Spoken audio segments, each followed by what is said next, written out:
Okay, well, welcome. For those of you who joined me on at the Steel Mace workshop the other day, you'll notice that this is a completely different intro from what we did before. That's because I forgot to hit record on my Zoom meeting the other day for about the first 20 minutes. So what I'm going to do is do an overview of everything that we went over for that first 20 minutes, which was really more of a warm-up / introduction to a variety of different ways that we can use the mace. The last half of the seminar, we started covering some more fundamentals. We went into the mill, we went into the 10 to 2, and then eventually the 360. So we're going to take some time here to get warmed up, move into just a variety of different exercises that you can do.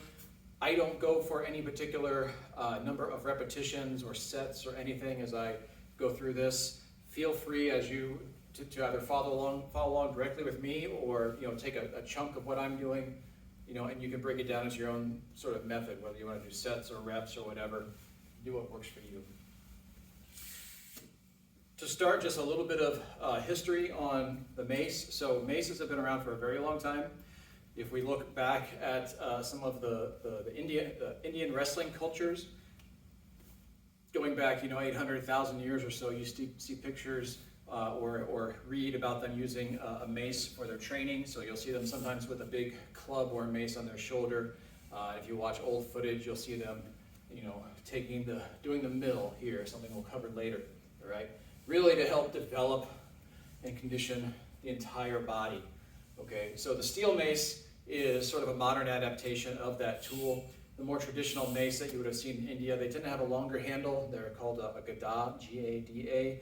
And they come in a lot of different shapes and sizes, but I'm using a 10-pound mace here. For yourself, I do recommend starting at a low weight. So mace training is going to be more about getting smooth with your techniques, and not so much about how quickly you can add weight. And as I've gone and made efforts to try and further my knowledge about mace training, I've learned that your muscles are going to get stronger faster than your ligaments and your tendons. So while this 10-pound mace, you might build some confidence with it pretty quickly, I'd advise against going too overzealous and adding more weight. Because even though your muscles might be feeling okay with that 10-pound weight, your ligaments and tendons might not. And that's where you can start getting into increasing your risk of injury to tendonitis in the elbow, shoulder, what have you.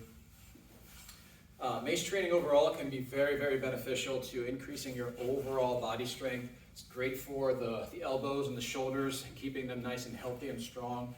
Really, really phenomenal for rotational power that you might use in karate or a variety of other physical activities. So the exercises, we're going to do a bit of warm up, and then the exercises we get into are going to sort of cover a lot of those different areas of the body.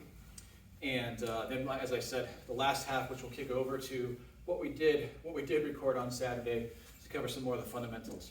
Warm up, and as we go through these different things, I'm going to talk about, I'll reference different parts of the mace. So just so we're clear, the top of the mace, or the weighted end, I typically will call the bell.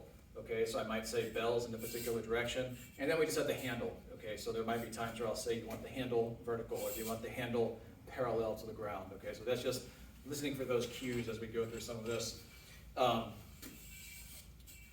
You're going to get tired, take breaks, okay? Don't feel like you got to power through all of this. This is a very different type of exercise than you may or may not be familiar with. So, just do your best, and this is recording, so you can take your time as you go through it to work at your intensity level, okay? So to start out, we're going to get a little bit of loosening up here in the joints. So I'm going to take the mace here, either side, doesn't matter, but I'm actually going to grab it so that my thumb would be going down towards the end here. And keeping a nice strong core, legs strong, hips forward, I'm going to bring this around the head. Let this unroll and around. And now I might take it to the other side. And so I'm just getting the shoulders a little bit warmed up. And as I bring this around, I want to keep the handle perpendicular to the ground as much as possible. So I'm taking this around nice and close to the body. Don't let it flare out in this manner here. So I want to keep it straight up and down here. I'm alternating sides. You don't have to if you prefer to do one side and then the other. you can take this a step further and actually start introducing some turns. Okay, so if I hold it here over my lead leg, all right, I'm going to turn it upside down, take my backhand through as if I'm sort of passing through a door, and I'm going to step through. So now it's like this, here. And then I'm going to turn towards it here. Other side, here. So we can add some more dynamic movement here. We're still sort of loosening up the shoulders, but now the rest of the body is starting to play a part and get a little bit warmer. Okay? You do as many of these as feels good. Okay? And now I'm going to move on. So coming back to this sort of rooted posture here, we're going to slide the mace side to side, allowing this arm to extend all the way here. So we want to get comfortable with just letting the weight of the mace settle into the hands. I'm not necessarily trying to muscle it with my biceps. I'm just providing enough lift to cast it to the other side, here. Ensuring that we keep breathing, okay? How you breathe is up to you, as long as you are breathing. There's a lot of different ways that you can do this. I tend to do more of the yoga breathing down into the belly, okay? But you do what you are used to. So now I'm going to start adding a slide here. So I'm really taking this hand and throwing the weight this way and catching it. A soft catch. So that my momentum never really stops. It's just here, here. This translates very well to karate movement if we're looking at yoriashi, sukiashi. So maybe I'm here, here. There's a lot of ways that you can take just this simple warm-up and make it more dynamic. Okay, adding more movement. Here, back, forth, back, forth. Again, play with that. And we're now going to go ahead and sit. Make sure you have enough space around you. I should have said this at the beginning, but obviously if you're working inside, be sure you have enough vertical clearance, high ceilings. Make sure you're not going to take out any furniture. But I'm going to go ahead and sit and set the mace off to the side. We don't need it just yet. Taking the hands behind the hips. I'm going to start to roll the knees over, side to side. Here, here. So we're beginning to sort of loosen up, oil up the hip joints. Okay, here, here, here. Do as many of these as you feel comfortable with. And then we're going to come to one side and then bring the hips up above. So they're right above the knees. And then I'm going to sit controlled. Okay, don't just fall backwards here, but try to sit with control. Come up, over, and up. Down, over, up, down, over, up. So now you can take your mace and hold it straight out. Handle vertical. Arms fully extended, so don't choke in this way. Okay, when we do that, we're going to hunch the shoulders and our posture sort of gets degraded. We want to be here. And now I'm going to sit. I'm over and up. Down, over, and up. The core stays good and strong all the way through this movement, and I'm trying to keep the mace as still and vertical as I can throughout.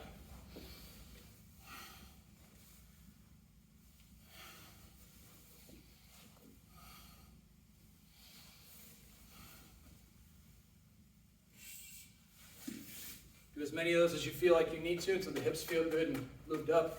I sometimes might do 20, 30 of those. Just depends on how I'm feeling. So work through that and get ready. Okay, so hopefully at this point you're feeling a little bit more warmed up. Okay, joints are feeling like they're ready for some more movement. So we're going to come back to our standing position here, and we're going to go back to the slide, back and forth that we were doing earlier. Okay. And now I want you to start stepping behind as you do this here. So the majority of my weight stays over this front leg. I want to be careful about this knee. So I don't want my knee going in that way and my feet going this way. I want to try and keep some good knee to toe alignment here, or knee to foot alignment here.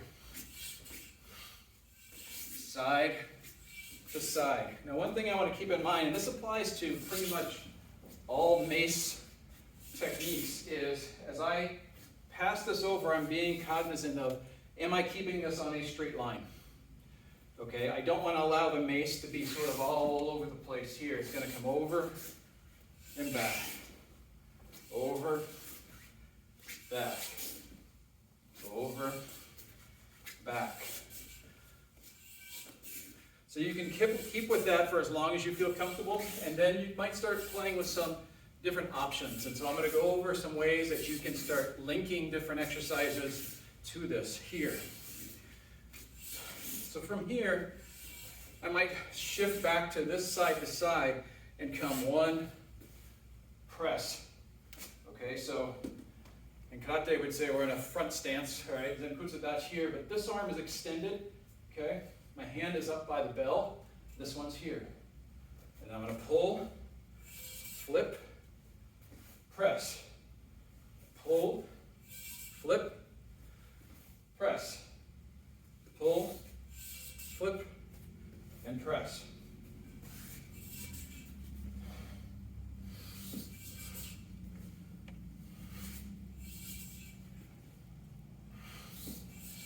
When I pull, I really want to think about pulling with this fully connected core here, down to the hips, flip, and press.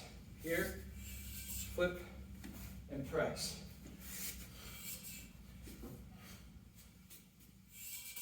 Now how you step is up to you. I'm taking a step straight across here, but maybe I want to go to the back here, and I come forward, here, back. So you can alter the footwork for this to make it just a little bit more interesting, more dynamic, okay? Maybe I allow some more movement with my feet. However, the more dynamic you make these, the more important it's going to be that you keep that mace straight, okay? So even if I'm coming here and then to the back, I'm finding my line here, going on that line, back on that line, up. Now I have a line here, that line here. If you start losing control of the mace and getting it off of that line, it's going to be less smooth, okay? More risk of getting injured. So we're going to move on from that. This time, we're going to hold the mace on either hip. Okay, I'm starting with it on my right side, almost like it's a sword in your sheath. You're holding my left hand down here at the bottom of the handle, and you might start out holding it right at the middle here. Okay, so what we're going to do is we're going to take a step forward with, if I'm gripping the left hand on top, that means I'm going to step forward with the left leg and come up, trying to get the mace to where it's parallel to the ground. And then back, and up, and back.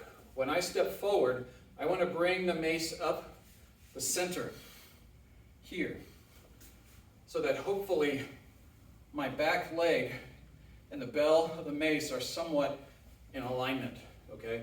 Just like in karate, we want to think about our power, energy, whatever term you want to use, coming forward like the bow of a boat here, okay, to a point. We have that here. So I'm switching to the other side here. We have this angle. Now you can make this more challenging by bringing your grip further up, because now if I let go at the back end, the mace is going to do that. So I have to have pull down here, keeping the shoulders pulled down, not up like this, here and back. Maybe I switch sides again, here, back. Switch, here, back, switch, here.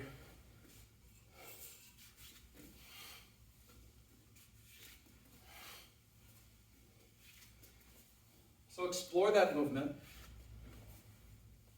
Try different ways of stepping. So maybe you just step forward and you don't go down to one knee. You can still do this. You're just adding a different variable, or maybe you start just coming up off the heel. Okay, so a lot of different ways that you can adapt that to your intensity. okay? Moving on. So we're going to come back to this strong position here. So I want to think about keeping pressure against the mace, okay, here, so that if I were to really squeeze, we don't break our center. Our hips don't break. I want to be here, okay? And we're passing it as we did. We're going to come here, here, here. Stepping straight out, okay? Bringing it like we're aiming down the barrel of a gun. You can have the hand underneath here to support the bell. You can be here. There's a lot of different ways you can grab it. Elbow can be down, elbow can be up. But I want to get the mace to where it is parallel to the ground. And I'm going to come back here, here. 1, 2, 3. 1, 2.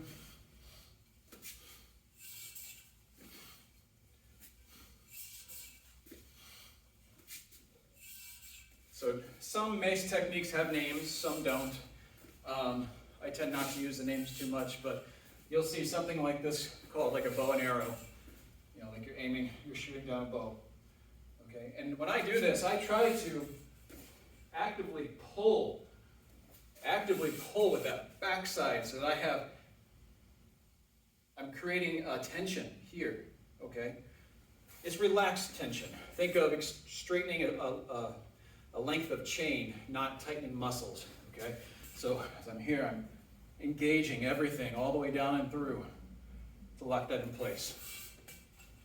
Play with that sequence. Again, you can change some of the stepping if you want, make adjustments. If we're moving on, still sort of in our warm-up, kind of a broad overview phase. Most of the things that I'm doing now or that we've gone over so far, I hope to do more detailed instruction on, but for right now we're just sort of doing a quick overview.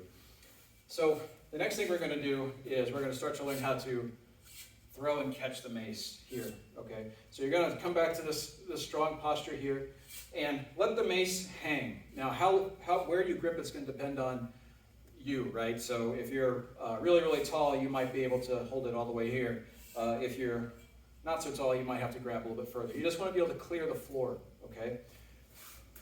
And we're going to allow the mace just to hang and start to swing. And I want to bend at the hips, or bend at the waist, and try to accelerate the bell, keeping it on a nice straight line here. So as I face you here, this thing is staying here. If I start wobbling or taking it off track, it's going to hit me, and it doesn't feel good when that happens. Here, here.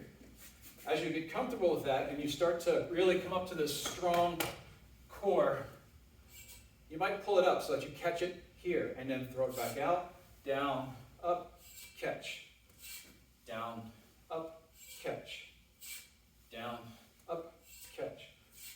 Bend at the waist, pull through, up. I'm going to switch to the other side.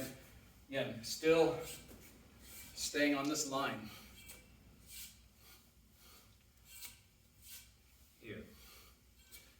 Now I really like this particular exercise because I really can start getting a little bit more dynamic and creative with this. So I recommend getting this fundamental motion down pretty well, and I'm talking, hundreds, thousands of repetitions before you get too overconfident with some of the other things we're going to do. But what I'm going to start with is take a step back on that downswing and a step forward on the catch. As I do that, again, we're keeping this strong.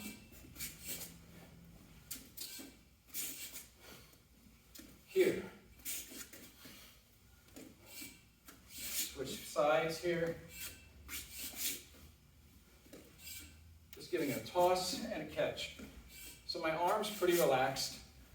I'm only providing enough grip on the mace so that I can catch it, and it has to be able to slide down. If I have a death grip on the mace, this is going to become challenging, okay? So you can keep going with that. You can change the stepping. So maybe you just take that step back to start, and you just come up to square feet, okay? You can absolutely do that. Or maybe you start taking a step back and you can start mixing in some other things. So I'm a big fan of combining steel mace with my karate. So as I pull back, I'm throwing this punch out. Here, here, here, here. And as that happens, I'm really pulling to catch here, and then I'm using that catch to throw this forward, and then I'm throwing forward with my whole body here.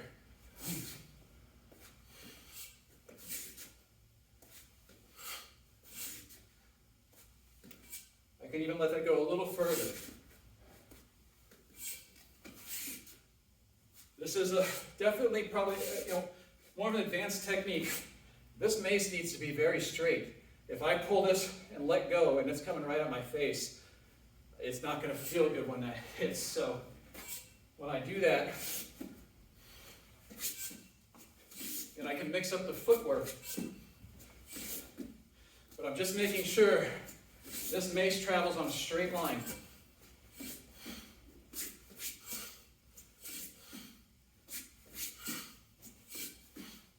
That everything, no matter how much I add onto this, it still sticks to this hip hinge and catch. Hip hinge and catch. I'm just adding other methods of accelerating and catching the mace. Careful with this one. Probably going to want to do outside, particularly if you're going to give this throw a catch, because if you're miss that, the mace is going to keep going. And if you're indoors, that can be dangerous. So play with that. We're going to start getting into the next into our fundamentals. So I'm going to start talking about the bullwhip, which will carry us back into what we worked on Saturday, and then the rest of the content, which we recorded over Zoom. Begin to work on the bullwhip, one of the first sort of formal techniques that we're going to learn. This is one that you'll find more on the traditional side of mace training. There's sort of two halves generally. You have people that are a little bit more traditional. They stick to some of these really traditional swings, and are more focused on the form and everything. And then there's the other side where people are a little bit more into flow and just streaming techniques one into the other. I kind of fall in the middle. I do a little bit of both. But this bullwhip technique is going to be important for developing your ability to chain techniques together, as well as how to recover the mace when you lose control of it. The more you start understanding adhering to those lines where the mace is going to swing, the easier it's going to be to start adapting some of these techniques so that they sort of connect together more or less. So we're going to start in a staggered stance. Okay, so I got my left foot forward, my right foot back, and I'm going to start. I got a grip about like we did last time. I'm gripping about the middle half, the middle of the mace, and I'm just going to let my arm start to swing here. And as I do that, I'm thinking about bringing it towards my center line here.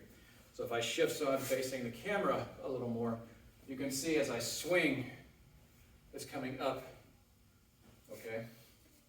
So the next thing that we're going to do is I'm going to try and do this slow. As it comes up, we're going to bring it up here so that the bell is on the bottom. We want to keep the bell on the bottom as it comes around the shoulder to right here. Okay, so if I show it from back here, at this point it's almost like you're throwing a ball overhand. So I brought it up, around, and I'm going to cast it forward. After I cast it forward, I'm going to catch it with that hip hinge that we did earlier here. So bending at the hips here. I don't want to try and put the brakes on. So I go here and then try to stop it. You're asking for some muscle injuries if you do that. So instead, bring it around, bend at the waist, up, around, bend at the waist, up, around, bend at the waist. And you'll find the smoother you get with this, the less work it is. You're really just providing some initial pull, recover. Pull up, pull it through, recover. Pull it up, pull it through, recover. You want to imagine, as you're doing this, that you're standing in a very narrow hallway. Okay, so if I have a hallway and the walls are made of glass here, as long as I keep to that rule of sticking to my line, I don't have to worry about hitting that glass or hitting those walls, okay?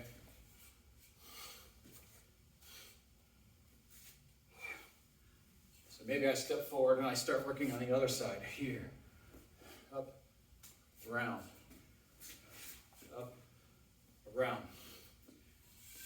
This is an exercise you'll want to do hundreds, thousands, millions of repetitions, okay? The objective being to get smoother so that you can very, very gradually go up in weight, okay? But this is one that's really going to help develop, strengthen your shoulders, really help it so that they're not as prone to injury. This is an exercise, the bullwhip is one that I will do over and over and over again. Or I will start chaining them together. Getting it up, around, up, around. You can get creative with your footwork. Be sure that you at least understand the movement before you start doing so. Just so you reduce your chance of injury here. As you gain more confidence, maybe you start bringing your hand further down the handle. Up.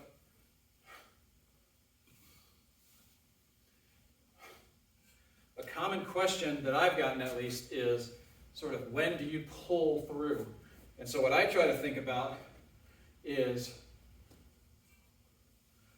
right when it starts to fall from this position, I'm already starting this chain reaction from my feet up through my legs, up through my center, to pull through. So if I really sort of exaggerate what that pull looks like,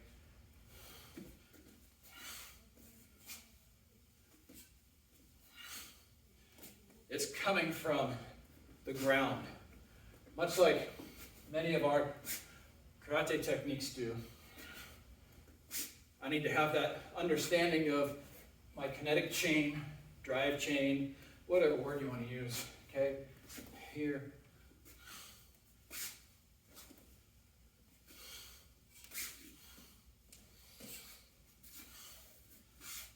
So, spend some time with that. Spend a lot of time with that technique. Both sides. Try to mix in some different footwork as you gain confidence. But as I said, it's one that you're really going to want to spend a lot of time with so that it will help strengthen your ability to move on to some other more challenging techniques. So from here, we're going to get into the content that we actually covered on Saturday, where I started recording. We were about 25 minutes in. So there's going to be a little bit probably of a change in video quality and just different sort of, different sort of context. So we're going to go back to side here, like we're doing. But now you might bring the feet together and then keep going to the side. So here, pull, here, pull. And we're keeping a nice steady core. Here. Okay. Back, forth. Just providing enough pull for the mace to come up. Here.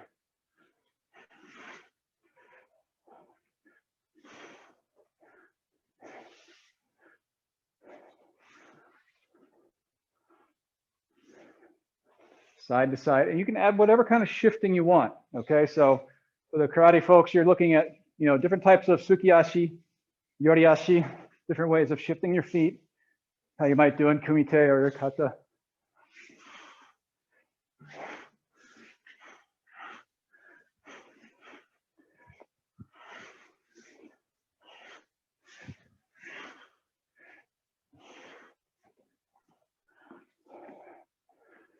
Looks good.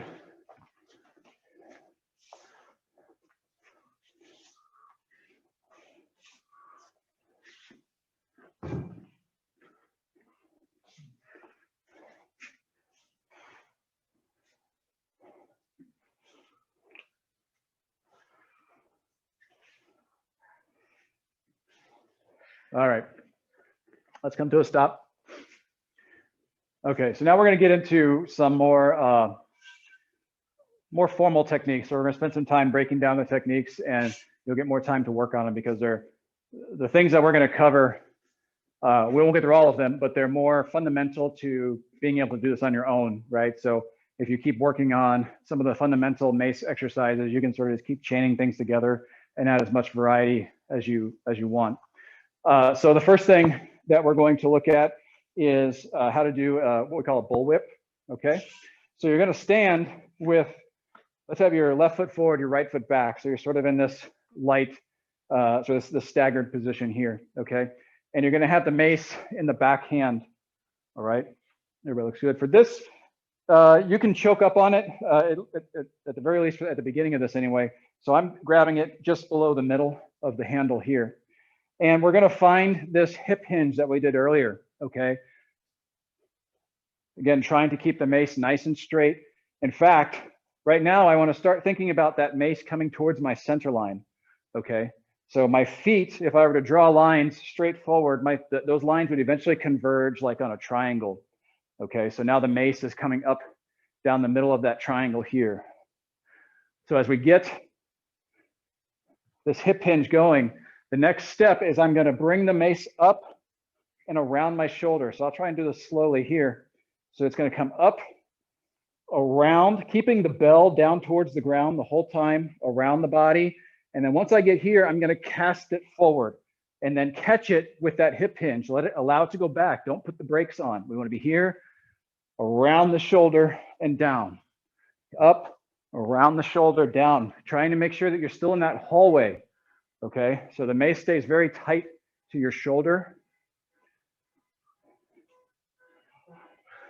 So you keep as you come up, all the way around. And then once you get right here, throw it over. Up, around, cast. Up, around, cast. Bend at the hip as it comes down. Now that car alarm's annoying.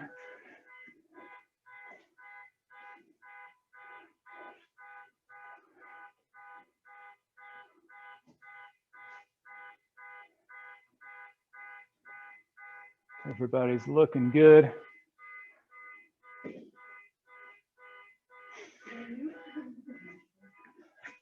It's not you, Sarah. It's a Jeep over here. Yeah, I can see its lights flashing. As you're bringing the mace around that shoulder, because I've seen a couple people, you're getting it around that looks really good, and then you get right here and you're tipping back a little bit. So you're sort of giving it so much momentum that it's pulling you off balance. What will help with that is as soon as we start bringing the mace up, our rib cage is going to want to flare and open. We need to keep the rib cage pulled down so that we have this nice connection through the ground, through our center down to the ground here, so that when the mace goes behind us, our core is supporting that movement. Okay, otherwise, yeah, you're going to tip over here, up, around, and cast. Up, around the shoulder, cast it forward.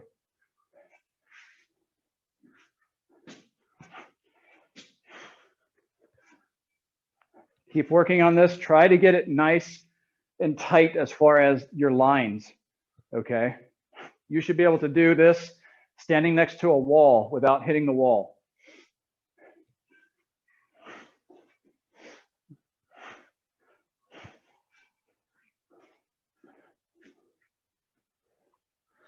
That's it.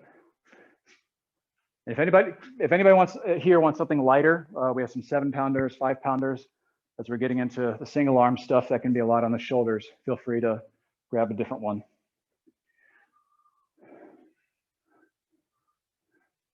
Good, Malaya, good. I hope I'm saying your name correctly. Good.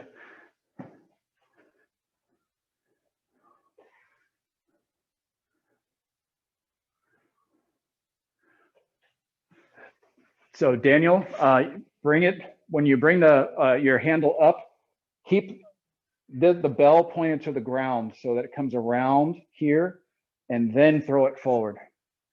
So it looks like you're bringing if you were holding a mace, you would be taking the bell sort of up and over. We want to keep it down as it comes around the shoulders, okay?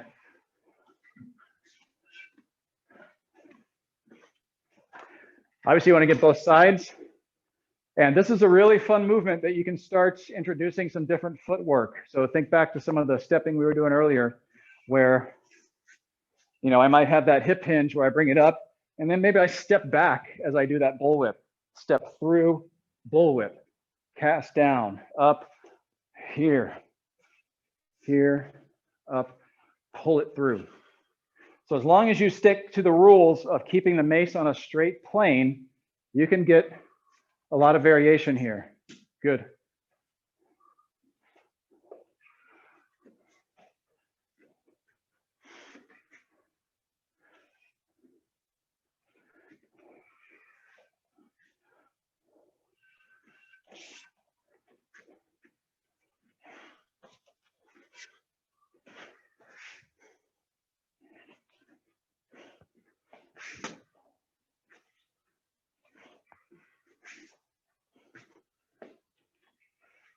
Good.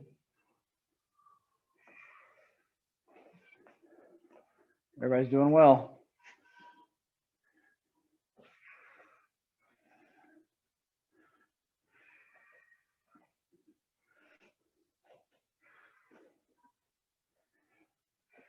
Okay, since everybody looks like they're doing pretty well with this, I'm gonna give you some other options that you can play with. So the motion of the bullwhip stays the same, but we're gonna change our footwork a little bit if you want. So now I'm gonna get my hip hinge here, and as I pull up, I might step up with it and then pull it through, and then back, up, pull it through, back, up, pull it through. But every time I do this, again, that mace stays on this line right here, here, down, up, here, down. The second that I allow it to start flailing or coming off that line, I'm going to lose control of the mace. Okay, so give that a try. The footwork on this is kind of tricky, but play with it.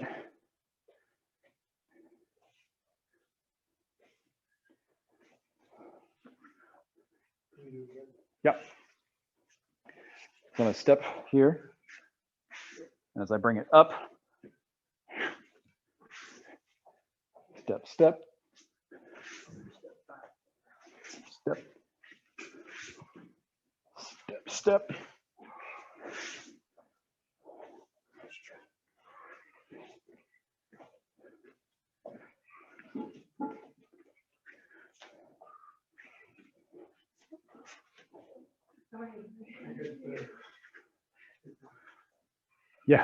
Yeah, feel free.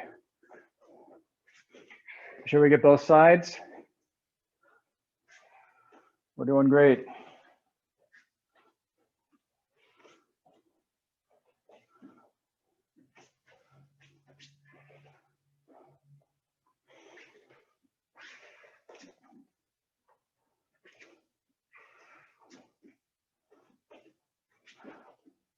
So James, try to keep the bell pointed towards the ground when you bring it around the head.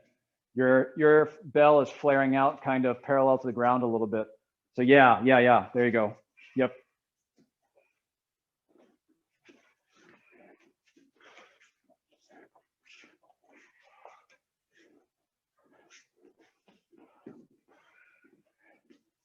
And then I'll demonstrate real quick that you can do this same movement with other tools, right? So if you've got a club, so this is a 10-pound club, you could do this probably with, a dumbbell, but I'm just taking that same concept here with a smaller weight, smaller handle.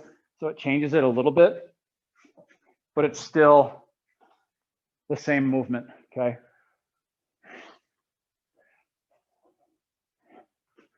All right, play with that a little bit more, and then we're gonna move on to other things.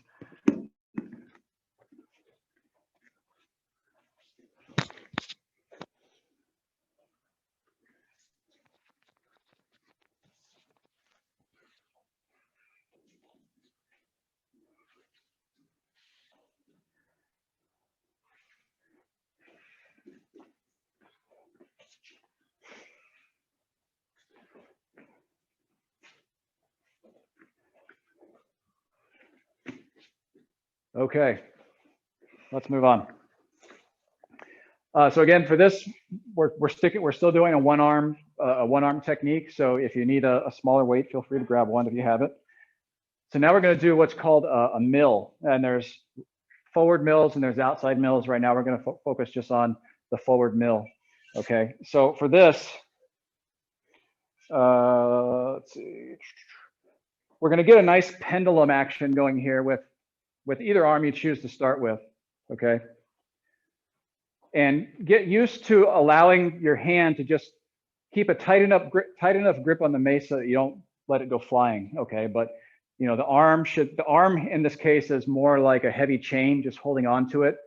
And I'm providing a little bit of pull here at the bottom to keep it going, but I'm twisting sort of with my center here. Get comfortable with that pendulum. You can alternate hands, okay? Still adhering to our rules, so if you're fortunate to have some lines on the floor like we do here, make sure your pendulum is passing and casting over that line every time. It's not wobbling around, it's not making a little figure eight. It's just side to side, nice and smooth. How high the mace goes is not really important right now. Good. Yep. Different ways. I mean, this is just the arm, but then you said to pull it with the core. You're not using your hips at all to drive this. Like I am. Yeah. Are you? Yeah. So the question was, are you just using your arm or your hips? So I'm using everything here. So when yeah, my core, my inner thighs are all playing a part in propelling the mace side to side here. Okay. So now we're going to start taking this into our mill. So now as the mace goes to the outside, I'm going to allow it to come up so that the bell is pointing towards the ceiling, and I'm going to bring it down behind my back, almost like it was a sword, like I'm putting a sword into a sheath, okay? And when I do that here, and then I'm going to cast it to the side this way, similar to what you just did with the bullwhip. I'm bringing it up, casting it over here, cast it over. You can try grabbing it from the bottom, so down by the bell, like this, and bring it up in this manner, put it behind like this, okay, and then go here. So sometimes that translates better to figuring out the movement. If you think this is more like kind of like a sword, so you're taking it over, still keeping it on a straight plane, all right? And then when you're ready, get back to your pendulum. So we're bringing it up, down into the back and over in one smooth motion.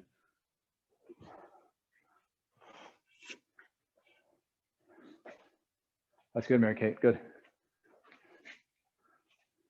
You're doing an outward mill. You want to go here and then this way.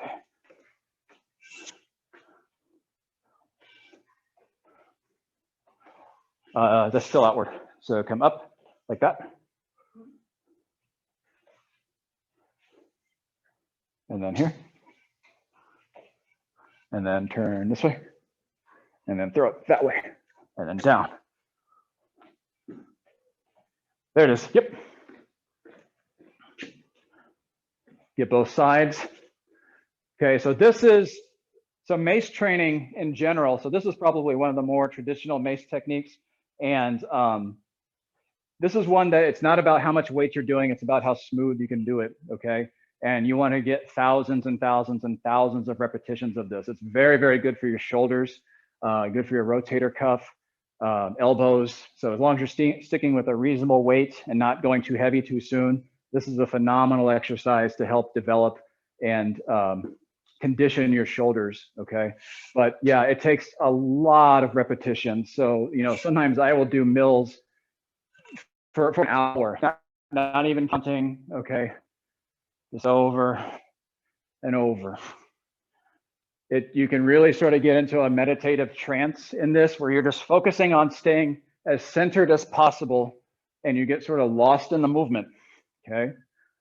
Pulling through, out, pull, out and pull, out and pull. I'm going to turn away from the camera. Maybe that helps the angle, or sorry, helps you guys see a little better. Bring it up and over, up.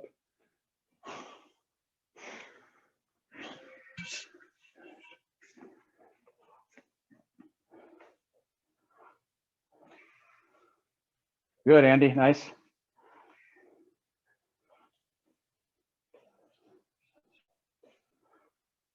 James looks really good.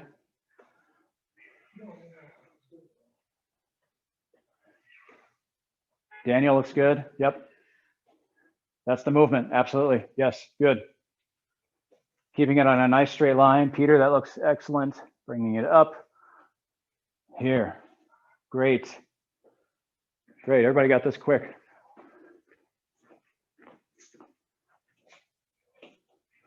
Okay. Careful. So what's happening right now is you're bringing it up and then the mace is going, whoa. So the reason that's happening is you're losing your line. If I start to stray away from that line and allow it to go that way, I can't control it. And that's where you risk hurting your elbows. So we want to focus on keeping this. It's still over this line. It's still over this line. It's still over this line. It's still over the line every time. Okay, so we call that flailing. And up, all the way up. So allow it to come all the way up, all the way down, and then through. There. So when you cast it, it's not much different from maybe throwing a ball. Okay, overhand throw, down, all the way up, and turn. Excellent. Yes. Yes. So get both sides if you haven't. And then we're going to have some fun with this movement.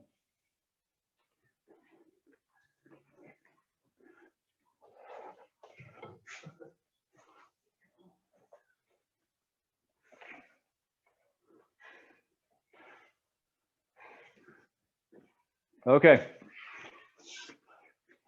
Again, reminder, if you need to take breaks at any time, please do. I'm going to keep going, but you know, listen to your body if you need to slow things down. Okay, so we're sticking with the mill. We're coming up and over like we have been, but now I'm going to step and let it cast to the back, and I'm going to change hands. So as I bring it up, I'm coming to here, cast through, and up. Bring it up to here, and I'm going to do a mill to this direction.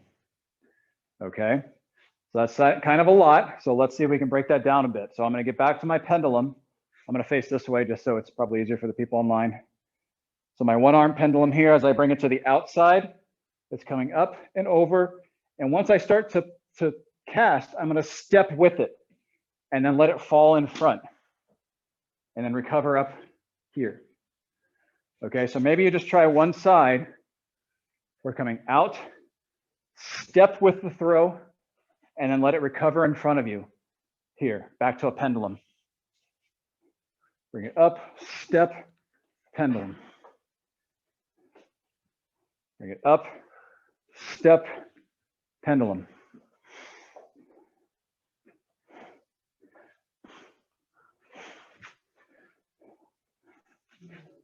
That looked good.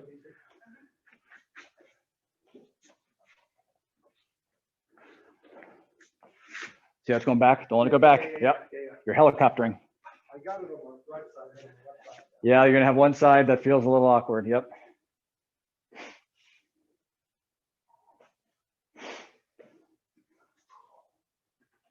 Let's see. Good. Nice, Peter. Good.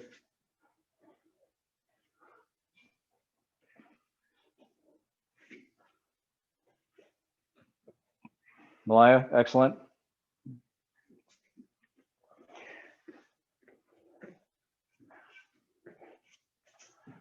So let's come to a stop. We're going to keep working on this, but I just want to talk about a couple of different things. So with mace training, something that I prefer to do is when we lose control of the mace, which will happen, particularly as you get into heavier weights, is try to go with wherever the mace goes. So what I mean by that is if we take this movement we're doing right now, where we're coming here, and maybe I'm taking it this way. If the mace starts to go that way because I stepped wrong, I might try and just recover gracefully out of it and do what I can. Making little adjustments like that. It's the same sort of thing for the martial artists here, that if you're grappling with someone, you need to be able to account for when something doesn't go right, and you need to be able to smoothly transition. So rather than going, oh crap, and just stopping, let's see where it's going. And then can I just flow back into what I was doing, okay, without dwelling too much on the fact that I, screwed up, okay? Don't give yourself time to get sort of emotional about your mistake. Just keep going. Just let the mace fall and then pick up where you left off, okay? So keep working on that. So we're stepping through here. And then maybe as you come back from that pendulum, you're passing it to the other hand and going the other way. Here, pass, here. Up, over, and through. Up, over, and through.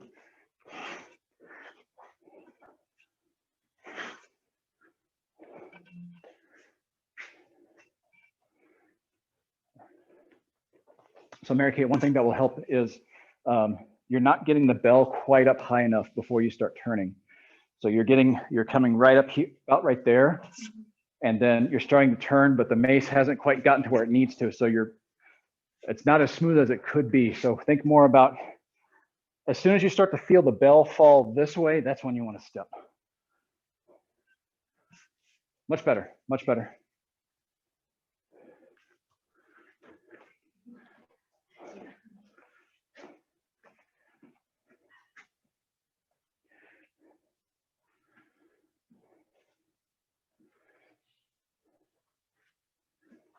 Seeing how everybody's doing.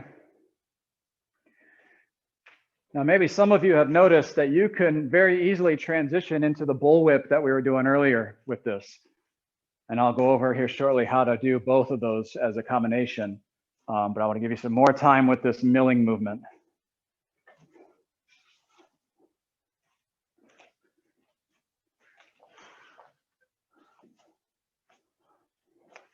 That was really nice, smooth, good.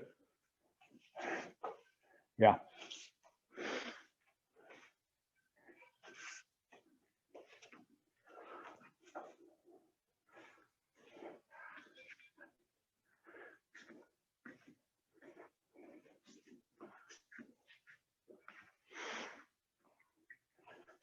Okay, let's come to a stop. So you can, as I talked about earlier, just how you can recover into different things. You can also just move or flow into different techniques. So if we look at some of the stuff that we did earlier, we were doing this casting it out, coming down, and catching. Well, maybe when I'm doing this mill and I'm stepping through and the mace is coming here, maybe I step through and I catch it here. And then I go into my mill and I let it come here and I catch it and I come here and I go into my mill from there. So you can start using the techniques to chain others together into some sort of, there are people that are very into mace flow and they sort of just keep flowing, into these different techniques and dances with the mace. And then there's a more traditional mace training where you're working more on, the 360 and milling and things like that. I tend to be more traditional, but I do enjoy chaining techniques together whenever possible. So see what else you can add on to that. As you get back, as you recover out of that mill, and the mace is coming down, maybe you pull it through and you come down to that squat that we were doing earlier, okay? Or maybe you do the catch here, and then can you just go straight into a mill from there? Give it a try.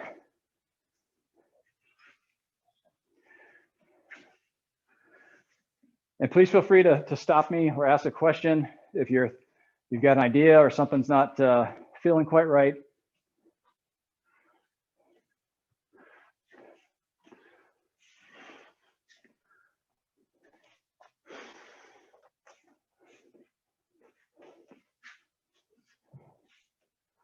Up.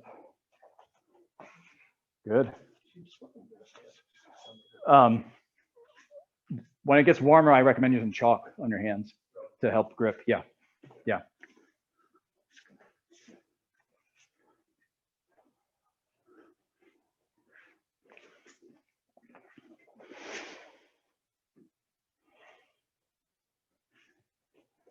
Good.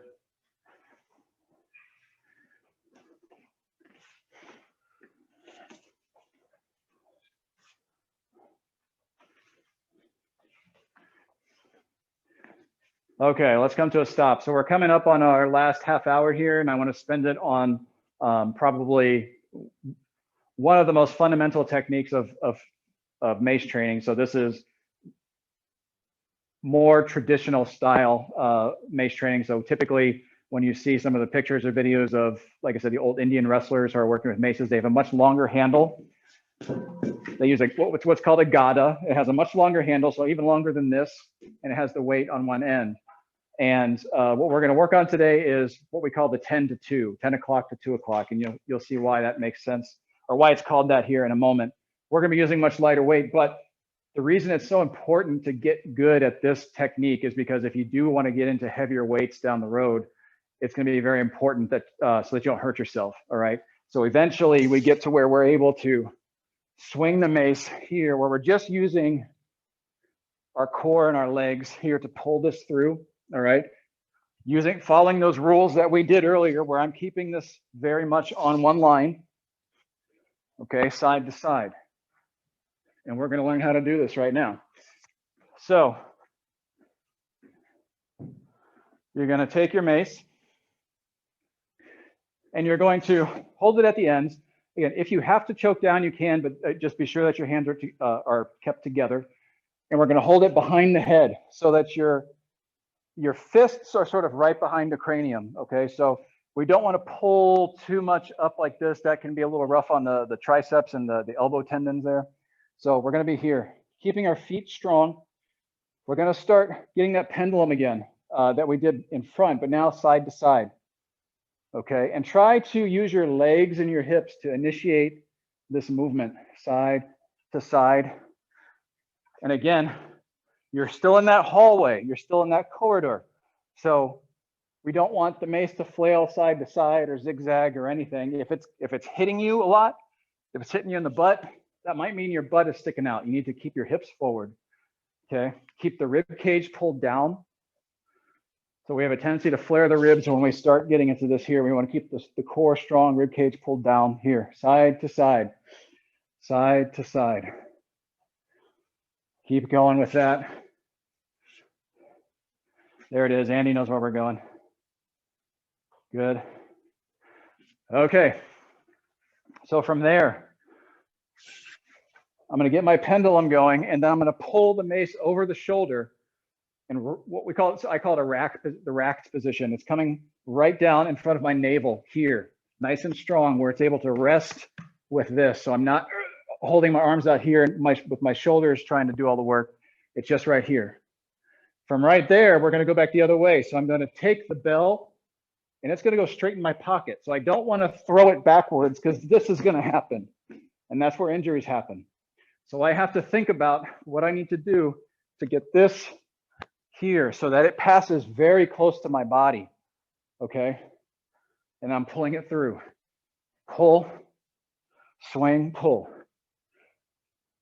Get comfortable with this pendulum, and then when you're ready, just try pulling it through. And then go back to your pendulum. Pull it through. Okay. So it's coming across the body here. Here.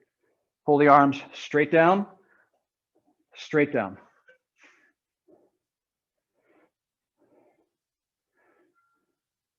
Good. That looks good, James. James, can you turn to the side so I can see your alignment? Yeah, thank you. Yeah, that's good. That's good.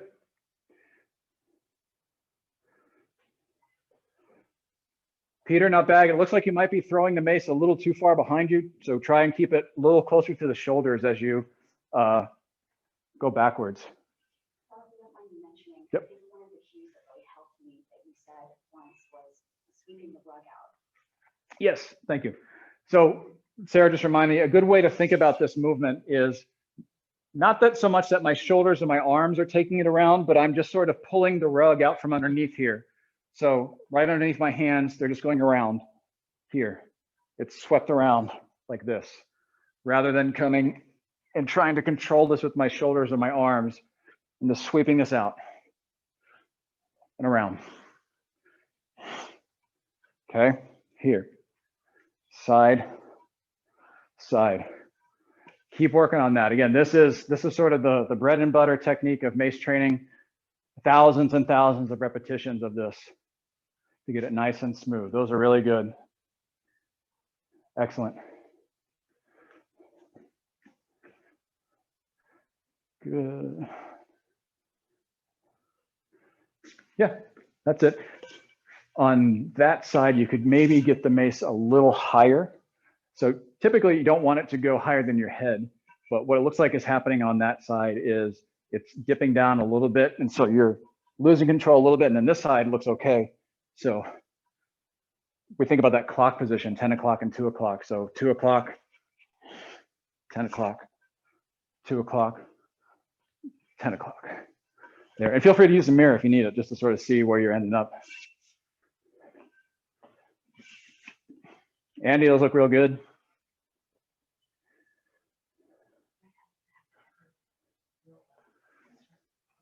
Oh yeah, good idea. Looks nice. That was real good, Peter. Nice.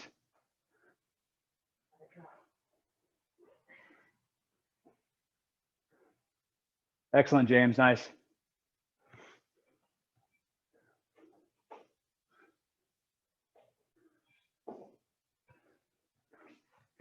How's it going over here? Oh, all right.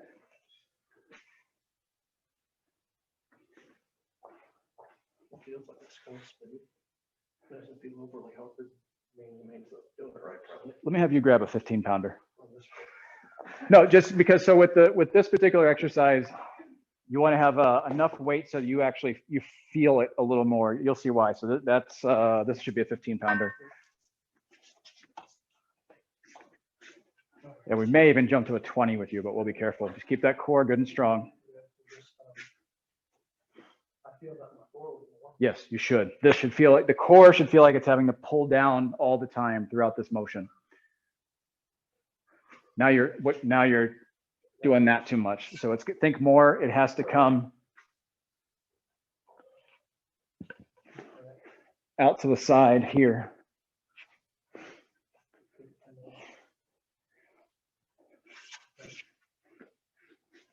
Better.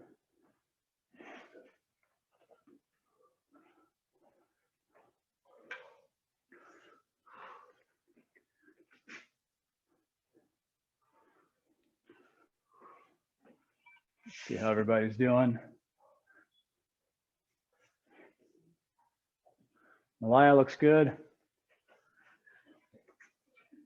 I'm betting that's that 30-pound mace you said you got.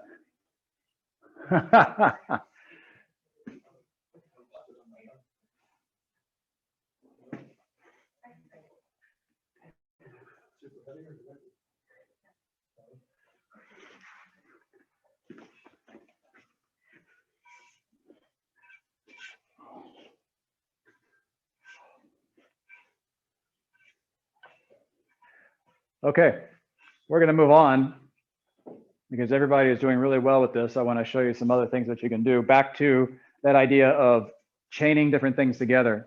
So earlier we had this pendulum that we were doing here.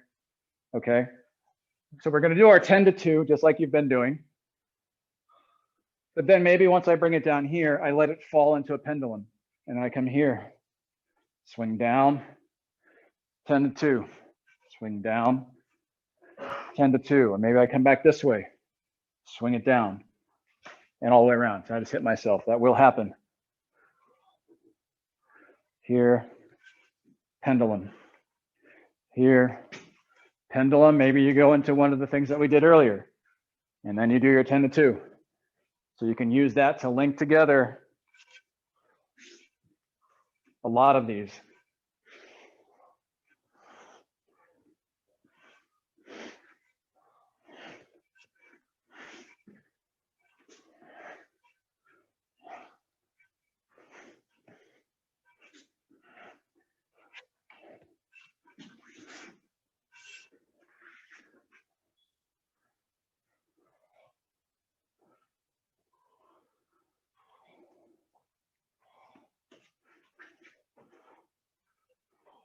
Don't muscle it too much. So you're pretty tall, so you shouldn't have to do this too much when you're coming down here, and that's a shorter handle. So as long as you're not hitting your toes, yeah. Here, bring it up. Here, 10 to 2. Up, 10 to 2. Bring it down. Here. Down. Here. Down. Here. And now maybe I go this way. Bring it down. Really good, Sarah. Good, good, good, good.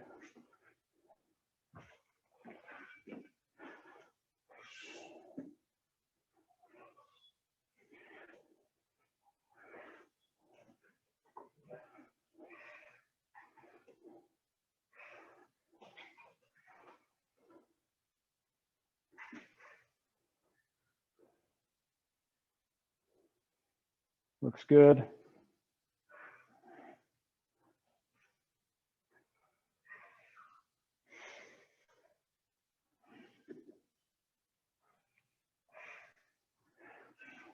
Okay, so the last thing that we'll do before we run out of time is I said I was going to show how to do the mill with the bullwhip. Okay, so we're taking a step back just a little bit to what we were doing earlier.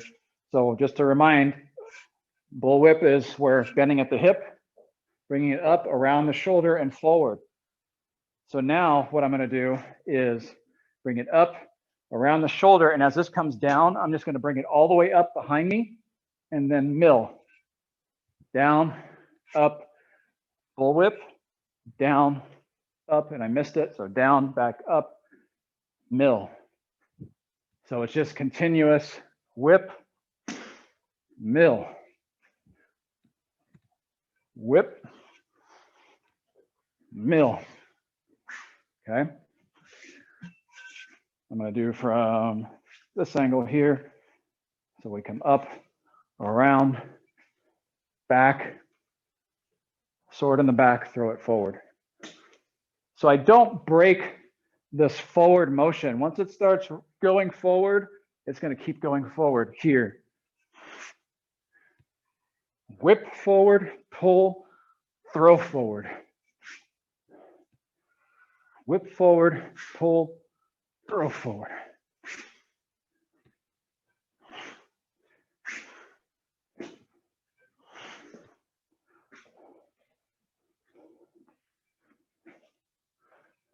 Pretty good, yeah.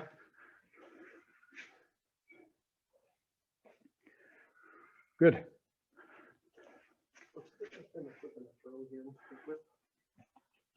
That's the bull whip, yep. Think of it like you're pulling around and cracking a whip. Yep. The mill. The mill, yeah. So the whip here, the mill, I'm just going to keep pulling it back, and then I'm going to roll it through or pull it through.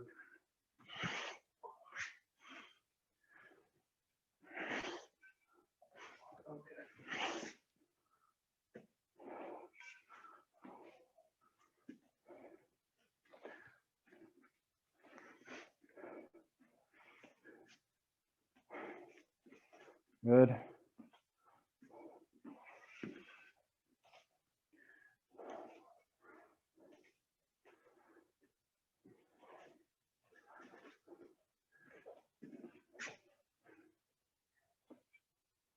See how we're doing.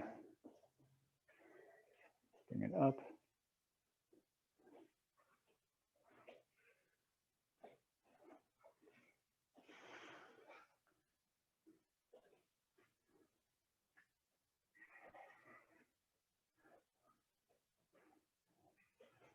Everybody looks pretty good.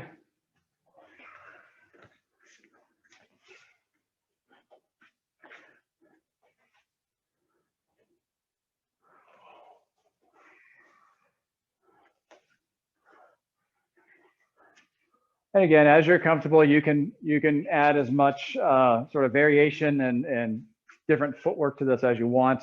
You know, so I'll sometimes add like a cross step into the mill. Okay, here. and then come up into the bullwhip. There's a lot of different ways that you can stick to the same principle, the same concept of that milling and the bullwhip, but change how you're stepping. You can add some turns. So I might bring it up, around, down, and then turn forward here, mill, bullwhip this way. So you can just sort of keep adding more and more to this. Makes it a little bit more fun. We're coming up on our last 10 minutes here or so. So if you've got questions you've been holding or anything, please feel free to unmute or flag me down. Yeah, James. So I know in your interview with Tuari, you talked about your back issues, and I have back issues as well. So James, hold on 1 second. I'm having trouble hearing you. Might be it's on my end here.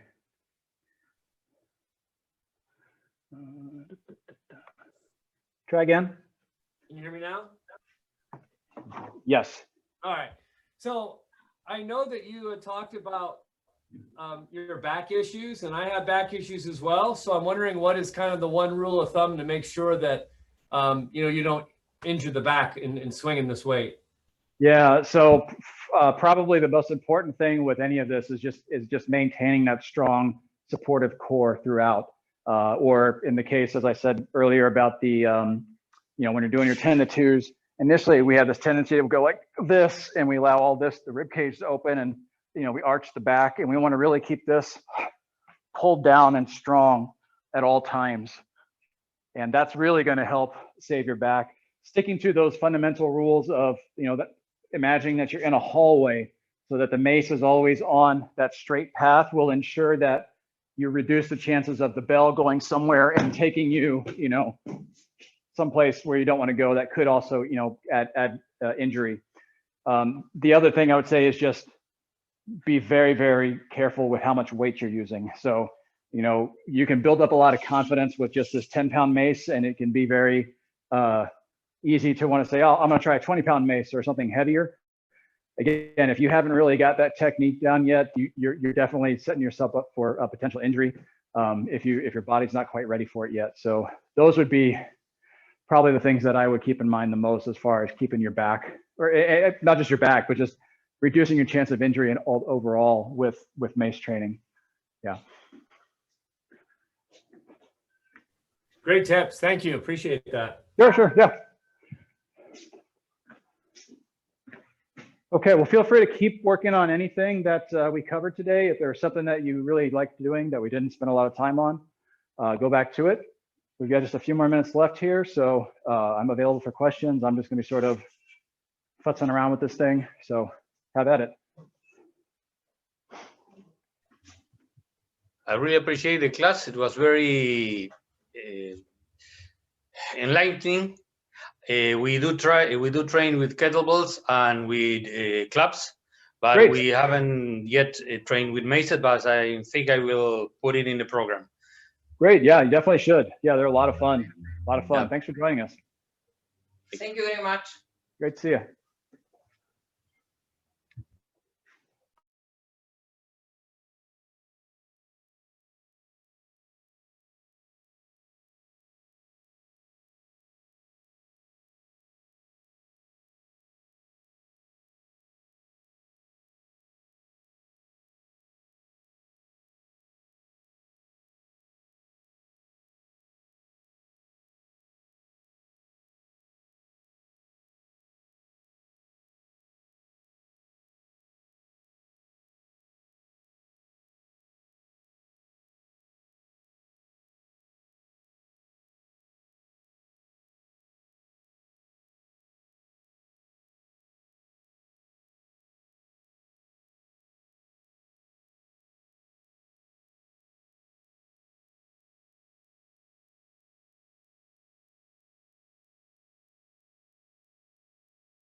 easier because that pendulum feeling.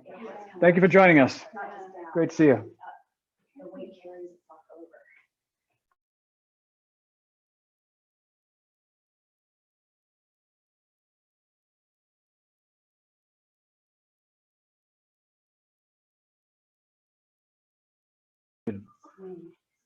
James, those look really good, sir.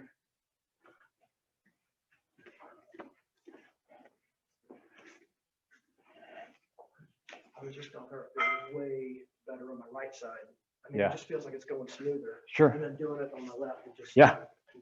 Yeah, if you have a dominant side, yeah, it's definitely going to feel more comfortable or awkward than the other for sure.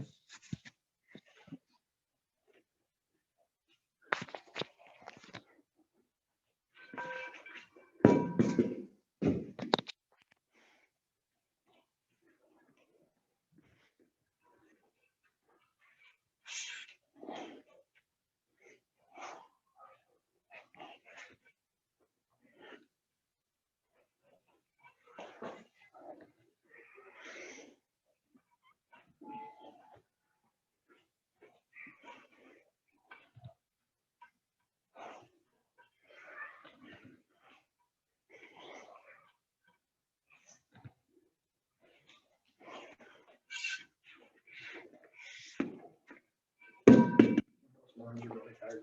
Yeah, I'm not used to this at all. yeah, it's different. This is a very different type of workout than what most people are used to.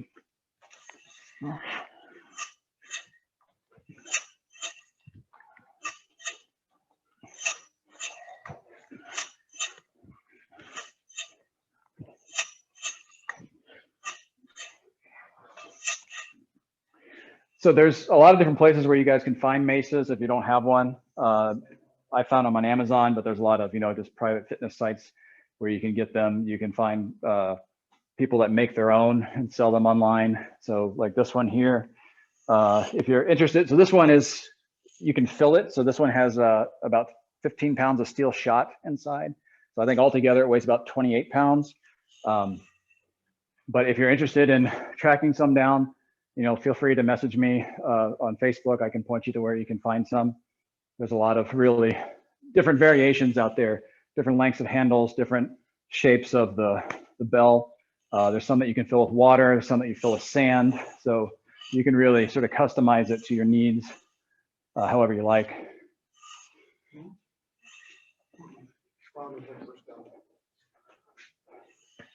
When she asked me if I tried on your gloves, I said, put on the first guy. Oh, yeah.